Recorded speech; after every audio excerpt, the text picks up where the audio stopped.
my talk. Here we go.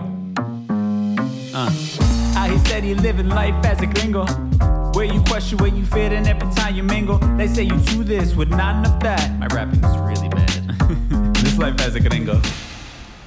All right, y'all. Full disclosure before we start the episode. I recorded this entire episode. I had it recording on my computer. It crashed, like the actual recording, once I finished it, once I did the entire episode. So if the audio sounds a little bit weird, a little funky on today's show, I apologize, but I'm literally using the audio from the camera, which is never great. But I felt like I just spilled my heart out for like 30 some odd minutes, and I was not going to recapture that. So stick it out with me. I understand the audio might be a little shaky, but here we are. The joys of podcasting, y'all. Without further ado, here's today's episode. Yes, hello and welcome to another episode of Life as a Gringo. I am Dramos, of course, and it is Thursday, so it means it's time for our Thursday Trends episode. And I'm flying solo on today's show again. I'm not gonna lie to you, I've been really low energy this last week. I've been getting over being sick, and then all that's going on in the news and just what's happening with Israel and Palestine, and I don't know, man. I'd be lying if I said it wasn't having a bit of an effect on my mental health a little bit, right? And I'm not going to pretend to be an expert on the topic, right? I've tried, to do my best as of late to just be listening to people who are far more educated on this than myself and asking questions. And of course, I'm going to begin to form opinions, but more than anything, it's not about who's right or wrong in this conversation. It's like just the devastation of human lives and the lack of humanity and people just being pushed to the worst possible versions of themselves or the worst version of humanity as a whole, and it's obviously all over our TV screens. It's all over social media. People are arguing back and forth. And I kind of made it a point to not post anything. Again, I'm not an expert on this. I don't sort of have I don't have as much information as I would like to have before I begin to post, any sort of topic of conversation, right? And I don't know, it's weird having a platform, and I'm not making it seem like everybody's waiting for my response to this, but I do feel like this responsibility because I talk a lot about current events and the world and trying to be educated on all that's going on and not being shy about having an opinion. I always feel this sort of responsibility, even if it's like this self-inflicted one where I feel like I have to have a response to things that happen, things like this one. And, for this one, I'm kind of at a bit of a loss. My response is just sadness for the carnage and the loss of human life on either side, right? And I'm not condoning the actions of either side. I'm not forming a opinion. I think a loss of any life is just a terrible travesty, right? And for today's show, I'm not even going to try and break down what's happening. There are people who are on the ground there or people who are far more educated than myself who are going to give you better information. And I'm not trying to bump anybody out, but I do kind of feel like I want to just speak to the idea of humanity. And I don't know, maybe try and find some sort of closure if you can in all that we're seeing. And I don't know, maybe anybody who is sharing in a bit of the somberness of just seeing the worst in humanity, maybe this brings you a bit of comfort. And again, I think it's just a larger conversation, right? We talk often about the idea how we live in a world where the powers that be are more concerned with treating the symptoms than the disease itself. And I think this whole conflict with Israel and Palestine is a perfect example of that. It's a perfect example of people trying to throw Band-Aids on these deep wounds and pretending as if that's going to solve anything, right? And pretending, as if this isn't going to boil over at some point, and it has, right? And this is the effects of people not figuring things out, not doing the hard work to actually, you know, clean between the sofa cushions, right? To lift up the couch, to move it, to sweep, to do all the things that are beneath the surface that no one else would notice, right? Those little things that add up to kind of being the big things, right? The hard work that it takes to actually solve problems rather than sweep them under the rug or just put a Band-Aid on them, right? And this is the result of that, right? So I just kind of want to vent a little bit on today's show for the people in the back segment. That's kind of what we're gonna do. You know, that's what my heart is telling me. It doesn't feel right talking about much of anything else. Yeah, I just want to have an honest conversation with y'all about how I'm feeling, and I'm sure there's a lot of you who can relate to feeling. I don't know. It feels like, how do we go on posting content or living our lives, enjoying our lives when there's devastation happening to fellow human beings, you know, somewhere, as we're sitting there, you know, at dinner with our family or at a bar somewhere or listening to this podcast in the car. There are people literally dying unnecessarily, right? And that's hard for me to wrap my brain around. And obviously you can't just like shut down completely because the world is at times a terrible place, but it does make it hard to kind of keep pushing forward. So I don't know, I just kind of want to have a conversation around that a little bit, if you will allow me to. And for our this segment, I did want to, you know, bring up somebody who's doing a lot of great work for mental health, right? And I want to keep driving home the idea of people getting the help they need, therapy and things of that nature, right? So there's this great article on WeAreMeToo.com from a Latina therapist, and she just has a few things that she is trying to get the word out to the fellow Latino community, right, about mental health and things that they should know. So I thought that'd be a great thing to have in this segment, particularly when we talk about dark times like this that we're kind of going through as a global community. So let's just kind of dive into some of the heavier stuff a little bit in our For the People in the Back segment. Say it louder for the people in the back.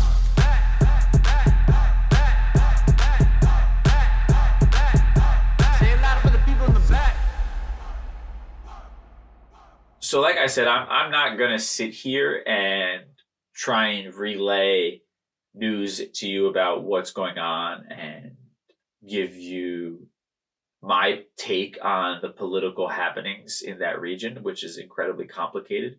Not my take in general, but just obviously what's happening over there. And I'm not an expert. And this is incredibly sensitive. And it's sensitive time. And I don't want to be somebody out there taking sides on a very complicated situation, right?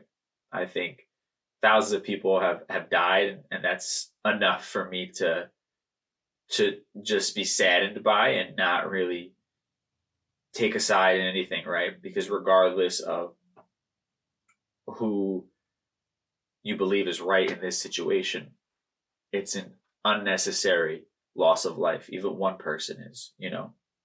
I think a lot of the things that I've been sort of resonating with, a lot of the conversations is just people saying, obviously it's a complicated situation. Obviously there is blame to be placed in different ways on either side.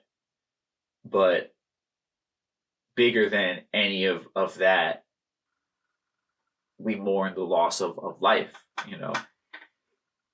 And I think Israel has a complicated history with all of this stuff, right? And I think you can sort of acknowledge that the government has not done enough by way of the Palestinian people. You can acknowledge the shortcomings while also saying that you feel horrible for the citizens of Israel who really are innocent in this fight. And just like the everyday citizens of Palestine, you know, there's a lot of casualties on either side that are not militants, are not holding arms or at war, you know. and are just everyday people like you and I trying to live their life, and they just happen to be born into this conflict that's ongoing. I think for me, again, I harp on that idea, treating symptoms rather than the disease itself. And this is a really grotesque and scary teachable moment. What happens when you don't handle things properly? When you don't have the tough conversations? When you don't try to come to the table and figure things out properly, right? And obviously there have been talks over the decades, right? I'm not here again to form any opinion on it, but this is what happens when you don't deal with your issues, right? I think that that's an important topic of conversation, be it you in your personal life, right? We're going to talk about mental health in a little bit. You not dealing with your shit properly, it's going to boil over at some point. Our country as a whole, not really dealing with a lot of the inequality that exists, a lot of the racism that is still deeply embedded in our culture, in our society. And again, things are only going to boil over. And maybe you have these pockets of peace, right? But then you're going to have those moments of turmoil, which I think we're still in the midst of. I think obviously things like the protests surrounding George Floyd and Black Lives Matter and the conversations that were inescapable as a result of people taking to the streets, and then separate from that, you have the domestic terrorist acts of January 6th at the Capitol. Obviously, different circumstances. One was, a attack on democracy as we know it. The other was people protesting to have their voice heard about a situation that was horrific. In either situation, it causes a topic of conversation that many of us are trying to avoid, right? And I use the proverbial us. The country as a whole is trying to avoid. George Floyd situation, police brutality, we've been trying to pretend like it's not a thing, or having a lack of accountability, or trying to act like they're isolated incidents, and racism in general, obviously being attached to that. When it comes to all that we saw with January 6th, it's a lot of not dealing with people who are being radicalized in the most extreme ways with their views. And that's what we're seeing in this country, as it's so polarized, right? And the people in office are radicalized, many of whom, right? That's why the House doesn't even have a speaker right now. You have this radical sector of the Republican Party that is loyal to Donald Trump to a fault and literally just wants to destroy democracy. And then you have the other part of the Republican Party who are too cowardly to stand up for what's right because they know it'll lead to them probably being voted out of office. Someone like Biden getting elected is a Band-Aid, right? I remember living in Jersey City, right outside of New York, when it was announced that Biden had won the presidency, and there were people cheering in the streets and all that. And it was this like beautiful moment. It felt like the 4 years of sort of hell and hatred were finally over. But again, it was just a Band-Aid, right? We're not actually attacking the real core problem as to why are people so radicalized? Why are they so angry? That's the fault of both sides, right?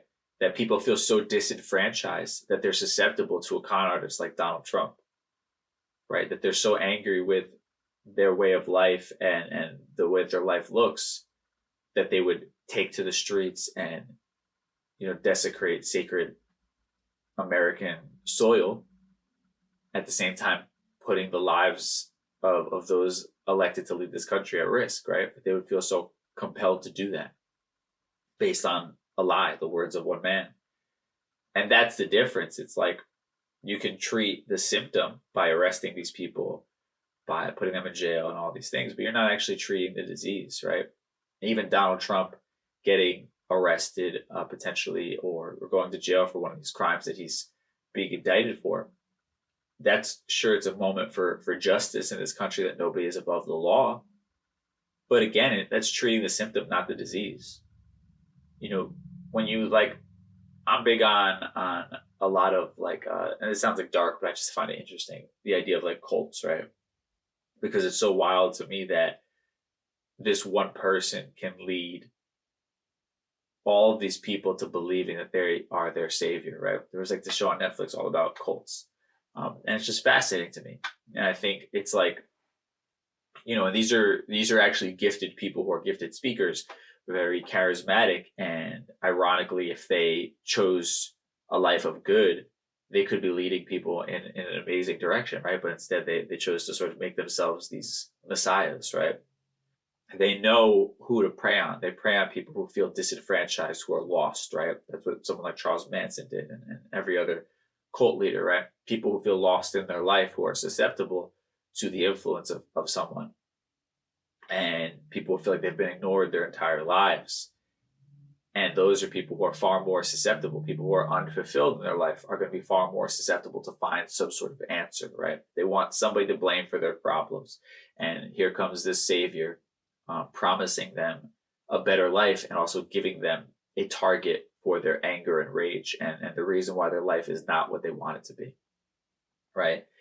And that's what so much of what I personally believe is the issue in this country, is that you have a sector of conservatives, of people who are struggling, right? Middle America, poor white people who are struggling, and they are angry and don't know who to blame. And then here comes this person, Donald Trump, giving them fuel for their fire, targeting, saying it's the radical left that is destroying your life. They want to uproot everything you know. They want to threaten your religion, your way of life. And these people are susceptible to it because they feel like they've been ignored for so long that now this man sees them, right? The only way to really solve these things is to try and create a country and an atmosphere, politically, socially, and economically, where people feel seen and heard. Like, I look at this country and neither side has it figured out. And I say that as somebody who has traditionally voted Democrat, right? But the reality is, I live in a Democratic state in New Jersey. I've worked in New York City for, I don't know, the last 10 years plus. I've lived in New York at one point. And the cost of living is ridiculous in the places that I've lived. It is ridiculous that 6 figures doesn't really mean much in the New York, New Jersey area, right? Making 6 figures. And then you look at Republican states, many of whom round out the like top 10 poorest states in this country. And you recognize their leadership is not doing much of anything to create opportunity for these people in these states, right? The same way in these Democratic states, our leadership is not doing much to make it affordable for people to actually live and have a comfortable life and not have to break their back, you know, and spend more time than necessary away from their family and having to, you know, make all kinds of sacrifices just to have the bare minimum. So neither side has gotten it right. Neither side seems to care to get it right. That, again, is like the deeper disease. We shouldn't live in a country where there is such a gap between the haves and the have-nots, right?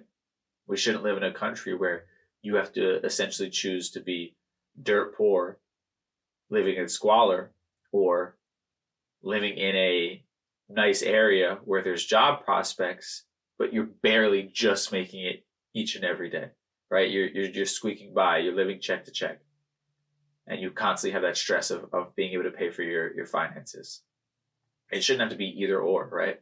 The greatest country in the world should be able to have a middle ground where people are able to be proud of where they live, have opportunity for work, and at the same time, be able to make an honest living where they're not constantly stressed about finances, right? Instead, we just keep putting Band-Aids and these little things. Oh, this person's going to come and make this promise, or this person passes this one bill. And it's like these little things that are just enough to keep us chasing the carrot on the stick, right? It's It's just enough to keep us appeased until it's not, right? Until someone like Donald Trump comes along, and then there are people going crazy and getting radicalized and taking to the streets and all these different things, right? Like, again, like Donald Trump is a symptom of the disease. He's not the disease itself. He's a symptom of people who have felt disenfranchised and who have felt ignored for far too long, right? We don't live in a world where people are actually interested in facing problems head on. And kind of circling back to the point of this whole conversation, to me, that's what I see with Israel and Palestine. People have avoided the tough conversation. And obviously there have been times where they've been close to finding some sort of middle ground. But since that has not been a priority in recent memory, this is what happens. And I'm not excusing the violence. I think it's disgusting, barbaric, unnecessary to be killing civilians and to be parading them around as trophies. But it's also, again, a reminder of when you push people, when you try to sweep things under the rug, when you don't take care of problems the way that they should be taken care of, when you're not prioritizing these problems, they're going to come back and bite you in the ass in a worse way than you can ever imagine. And again, I'm not excusing anybody's behavior. I'm not placing any sort of exemption from responsibility on either side. I'm just saying, to me, that's the greater conversation. It's a lack of actually handling things head on. And this is what happens. It boils over into something horrific. That's true in our own personal relationships. If you are carrying around resentment with your partner, you're going to end up fighting about some dumb shit, right? For no reason whatsoever. You're going to blow up at some point. If you're carrying around anger and trauma and it's unresolved, you're not getting the help that you need, it's going to boil over into you getting mad in traffic at somebody, potentially getting into a physical altercation or a verbal one. You're going to be short with your kids. You're going to be mad at your wife, your husband, your daughter, your son, whatever. Right? It all comes out at some point. I think that is I try to be proactive with solutions, right? Because and again, I don't know enough about what the hell is going on to tell people what is or isn't the right solution here. I know that there is a solution. There has to be one. There always is a solution if you want it bad enough. But I think it's a lesson, again, in accountability.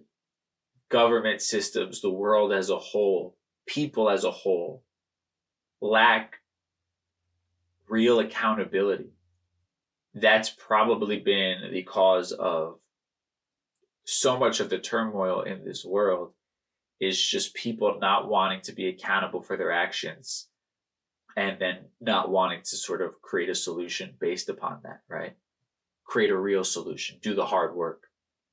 But you can't run from your problems forever. If you're avoiding a debt, eventually they're going to find you. They're going to garnish your wages, right? Like, you can't avoid these things. And then that's going to be even worse than if you had to just pay whatever the credit card debt was that you had, right? And that's a simple example, and obviously a trivial one in comparison to what we're talking about. But I just think it's like, I don't know, man. I think when we talk about conscious living, which I talk about a lot, I'm kind of bouncing around. I apologize, but I think this is why it's so important to live with intention, right? Everything matters. What we do or don't say matters, right? The things we leave unsaid, unresolved, they matter. They come back at some point, right? We have to have accountability for ourselves, for the people around us.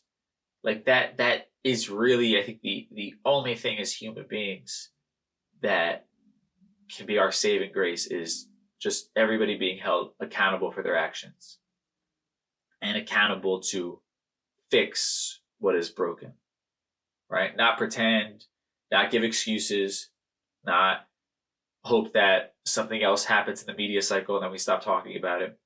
Like, no, if we really want to progress, we want to repair things, fix this country, fix this world as a whole, we have to just start tackling the issues as they come. We can't just pretend that if we ignore them, we don't talk about them, they're just going to go away.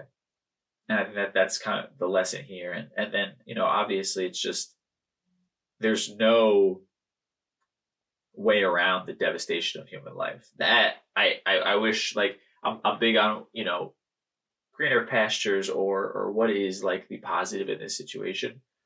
And obviously I think the lesson about accountability is there, but it doesn't supersede the loss of human life of children, of innocent people going to festivals and people living in their homes and everything getting destroyed.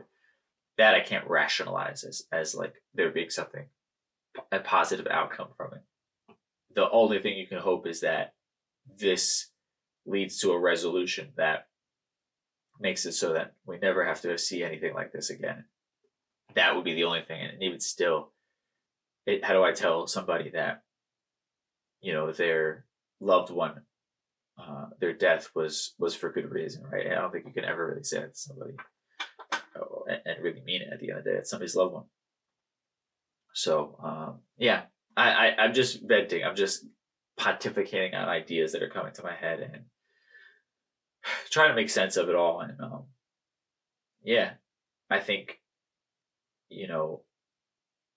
the greater lesson is again, it's just like, we have to just really focus on prioritizing the bigger problems, even though they're the difficult ones. That's really what I want to drive home, because it all comes back. It all comes back at some point, and it's going to be way worse than if you would have handled it initially, right? And that's what's kind of on my mind as I think about this type of stuff, and what takeaways you possibly could have from it, And that's that. We're going to take a quick break here, and then we'll hop into our Mi Gente segment. Mi Gente.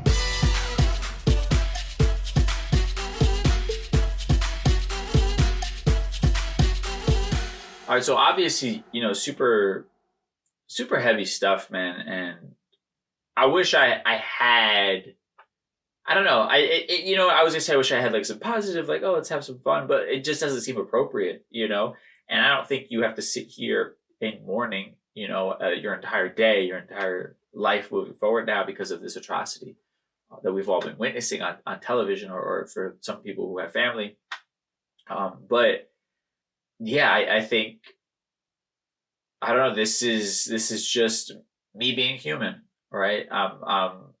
This is how I'm feeling in this moment, and I'm just sharing it in that way. I think we're not always going to have the right words for each situation, especially ones like this one, and I think for me, the greatest sort of thing I can give myself or tell myself is I don't have to have an opinion or an answer for everything.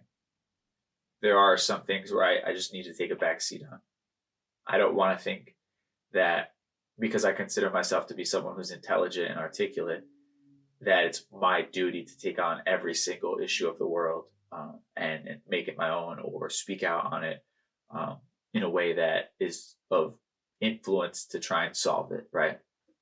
There are certain things that I have to admit are just above my knowledge of the world. And I'm just speaking to you today, not as somebody who's educated and pushing an opinion or an agenda. I'm just speaking to you as a human being, and this is my genuine thoughts on it. And, I felt and feel a responsibility to share that. But anyway, I'm getting off topic from what we're talking about for our Mi Gente segment. This is not like an uplifting, story of triumph or anything, but it's an important one. And I think the outcome, when we talk about dealing with our shit head on, this is something that helps, right? We talk about mental health. We talk about therapy, right? And you have a Latina therapist here. Her name is Jacqueline Garcia, right? And actually, I'm going to make a note of this to try to get her on the show. I'd love to actually have her on the show. Brenda, if you are listening, please remind me to get her on the show. But she talks about the idea how in our community, the Latin community, I think communities of color, I kind of comfortably speak, just from conversations I've had, where it's very similar. Where we don't talk about our feelings, definitely not to strangers, but we almost normalize abuse and traumatic events, right? And that's what she talks about in this article, and saying how even with that, mental health is still, so taboo, right? And she says she's a licensed therapist who goes to therapy. And here are a few things I would like my Latino community to know, right? So this is based on the article that she wrote here. She has a little list of 6 things. Number 1, if you have physical health, you have mental health. Mental illness is a medical condition, just like diabetes or any disease. Love that. 100% true. The same way that you wouldn't be not taking your insulin if you had diabetes, you have to take care of your mental health. It's a very real thing. Number 2, taking medication to alleviate your symptoms is not a sign of weakness. Choosing to take care for your mental health is self-care. I, again, agree with this. I was taking antidepressants for about a year, and we've weaned me off of it as of the last month or so, which was the goal. But that was something I carried a lot of shame with, and it was like this big deal to even tell my parents that. I felt like a failure that I had to be put on medication for depression, right? But, in retrospect and having done it, A, it wasn't that big of a deal, but B, it helped me so much where it allowed me to be in a place where I can then go and process a lot of the trauma I was dealing with through therapy and those avenues with my psychiatrist as well. So, there should be no shame in taking things like antidepressants if you feel like that's the route for yourself, right? For me, it was, and it was meant to be a temporary thing, which it worked out that way. But there's no shame if it's something you choose to do, you do it for a long period of time, whatever the case is. Like, if this is what you think is the best route for yourself, like, have no shame in that. I can say that as somebody who has taken antidepressants himself, right? Now, number 3, she says, you don't have to be in a crisis to seek mental health services. It can also be for preventative care. And yeah, I think this is a great point as well. I see my therapist at times during weeks where I'm feeling great. I've had a great week. Mentally, I feel really good. I feel strong. I feel happy. And that's okay. We talk about that. We talk about why I'm in this state of mind. And it's a good way to maybe create a blueprint for how to keep myself there, or how to snap myself out of a depressive moment, right? Or even things that I make observations about myself that I want to change, even if it's not necessarily something that is making me depressed or whatever, right? Even, things like, for example, I want to get better at being comfortable in social settings, right? Those social settings aren't necessarily bringing me depression, but I want to be the type of person that can go to events alone and socialize and feel comfortable and not feel awkward or nervous, right? And can easily meet new people and build, connections in that way. I want to be that type of person. So we talk about, practices in therapy of what maybe is holding me back, or what things I could try to implement, right? And again, that's not like me doing it from a place of being depressed. It's just trying to better myself, and that's okay. Number 4 on this list, she says, environmental stressors such as sudden moves, life transitions, breakups, divorce, loss of employment, loss of a loved one, and career changes, among others, can exacerbate mental health issues. And yeah, I think this is kind of self-explanatory, but any big changes in our lives are liable to kind of dig up certain things for us. So, again, it's okay. It's about not shaming yourself when these things come up for you. Number 5, mental illness does not define you. It's part of you, not all of you, and it can be treated. And I love this because I think for me, for a while, I sort of saw depression as this death sentence almost, right? Where it was I'm going to be this depressed guy for the rest of my life. And that was, something that made me even more depressed. It's what's the point if I'm always going to feel like this, right? And I think recognizing that you're not always going to feel like this, you don't always have to feel like this, right? You can get help and you can get treatment, and there are options out there for you, first and foremost, but also recognizing that there's so much more to you than the parts of you that need healing, right? And while I'm somebody who struggles with depression, I'm not a depressed human being, right?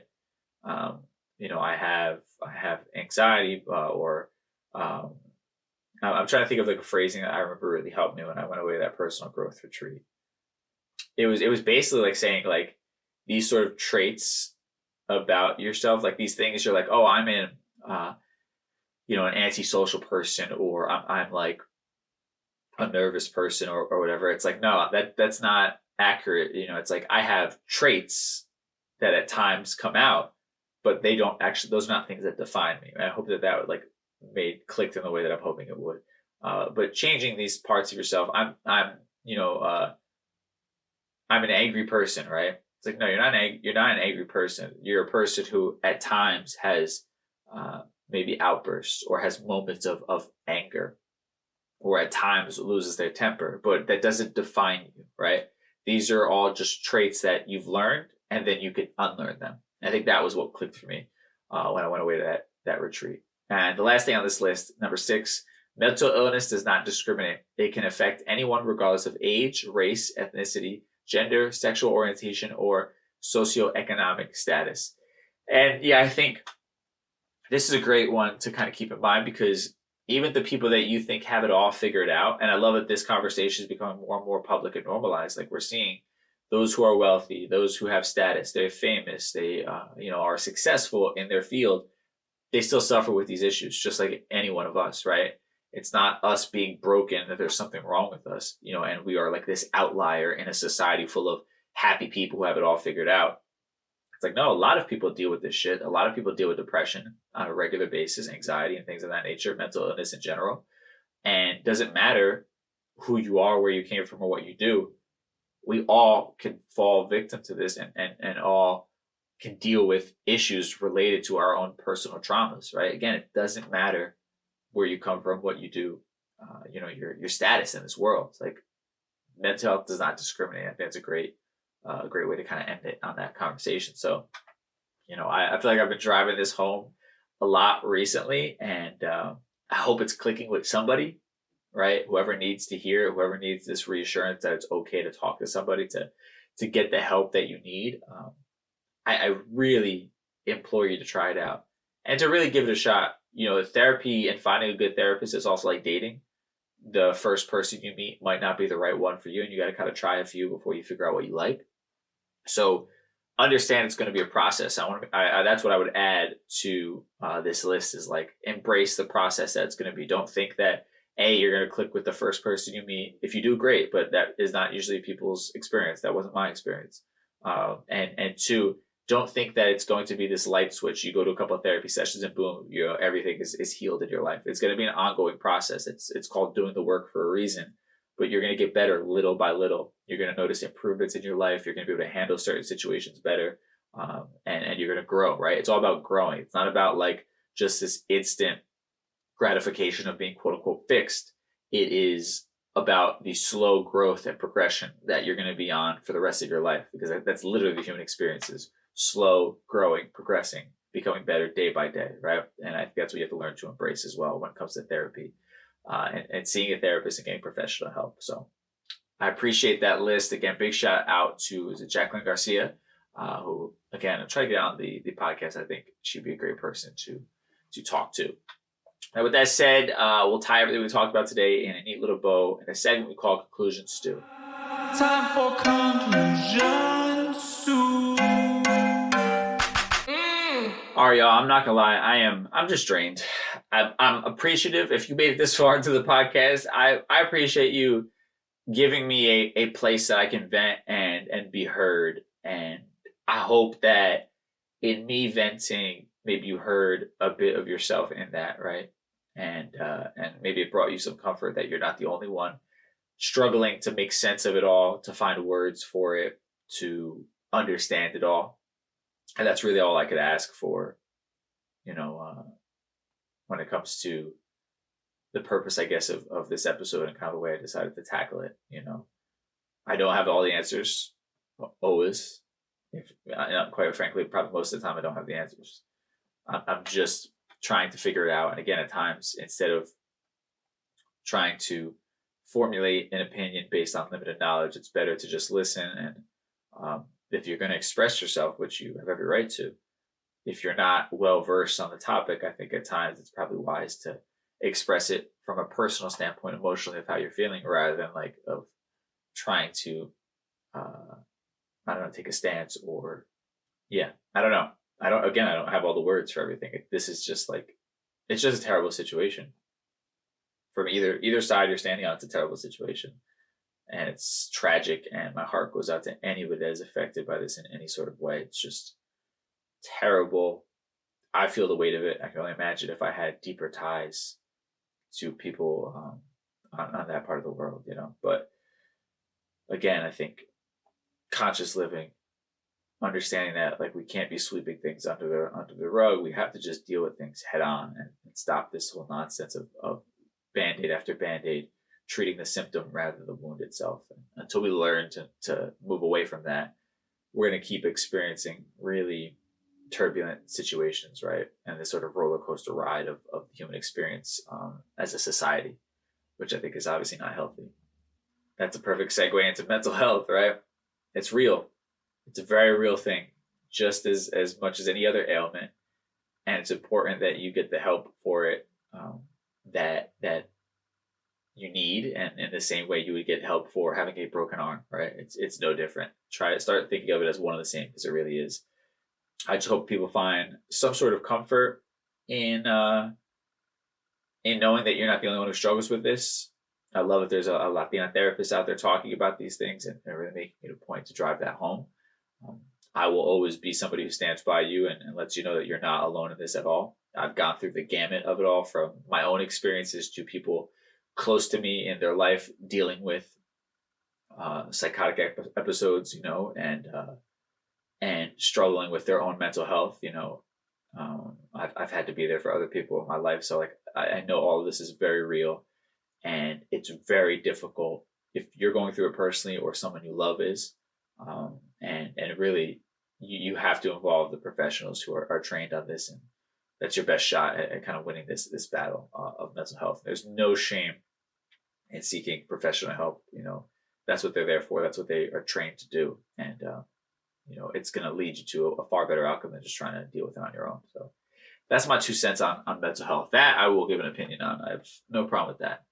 I'm an expert at this point of dealing with mental health, not necessarily on treating it, but of definitely experiencing it. I think I've done my 10,000 hours of struggling with it, where I can speak to it from an educated standpoint. Now, with that said, have an amazing weekend. I know there's a lot going on. It is a really heavy time. And I think all you can really do at this point in time is have empathy for anybody suffering, and, you know, use it as a means to just be grateful for the life that you have and the peace that I feel like we take for granted on a daily basis, and hug your loved ones just a bit tighter. You know, these the foreseeable future, I guess, and maybe forever, hopefully, and recognizing just how precious life itself is. So thank y'all again for giving me the space to vent and lending your ear if you've made it this far, and have an amazing weekend. I'll catch y'all on Tuesday with a brand new episode. Till then, stay safe. We'll talk soon. Peace.